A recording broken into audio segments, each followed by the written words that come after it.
நிச்சயமாக கடந்த 2 நாட்களாகவே மாலை நேரங்களில் இந்த மிதமான மழையானது சென்னையில் உள்ளிட்ட பல்வேறு பகுதிகளில் இந்த பரவலாக மழை பெய்து வருகிற சூழல் நம்மால் பார்க்க முடிகிறது. இன்றைய தினம் அதாவது 3 மணி அளவிலிருந்தே இந்த மழையானது தொடர்ந்து பெய்து வருகிற சூழல் இருந்து வருகிறது.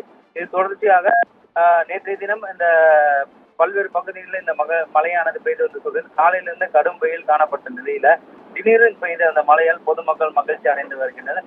அதாவது சாலையில் செல்லக்கூடிய வாகன ஓட்டிகள் முகப்புகளுக்கு ஒளிரவிட்டு தங்களது வாகனத்தை மெதுவாக இயக்கி வந்து சூழல் இருந்து வருகிறது. குறிப்பாக தெற்கு ஆந்திரா வட தமிழக கடலோர பகுதிகளில் ஒரு மேல் கீழ் அடுக்கு சுழற்சி நிலவுவதன் காரணமாக சென்னையில் பல்வேறு பகுதிகளில் இந்த அரை மணி நேரமாக மேலாக இந்த இடி மின்னலுடன் கூடிய மிதமான மழையானது பெய்து வருகிறது. அந்த வகையில் சென்னை காமராஜ் சாலை, மெரினா கடற்கரை, பாரிமுனை, ராயபுரம், திருவல்லிக்கேணி, அண்ணா சாலை, சென்ட்ரல் ரயில் நிலையம், எழும்பூர், கிண்டி உள்ளிட்ட இந்த பல்வேறு பகுதிகளில் இந்த மழையானது தொடர்ந்து இந்த பெய்து வரும் நிலை இருந்து வருகிறது.